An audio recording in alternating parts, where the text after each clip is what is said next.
TikTok Live Creator Badges problem. So to quickly fix TikTok Live Creator Badges problem, you can start by switching to a personal account. If you have a business account, just open your TikTok app, then tap on your profile at the bottom right. Now tap on the menu in the top right, then select settings and privacy, and then go to account. Now tap on account and then tap switch to personal account. Now the next thing what you can do is clear app cache and data. So stay on the same settings and privacy page, then scroll down to cache and cellular, and then tap free up space. Now tap clear next to cache and then tap clear one more time to confirm it. Alternatively, you can just simply go to your iOS device's settings, then tap on general, then tap on iPhone storage.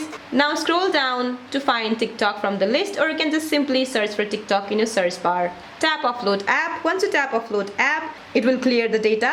Now tap immediately reinstall app and then restart the TikTok. So that's it for this video, guys. I hope this video is helpful. Please don't forget to like and subscribe. See you in my next video.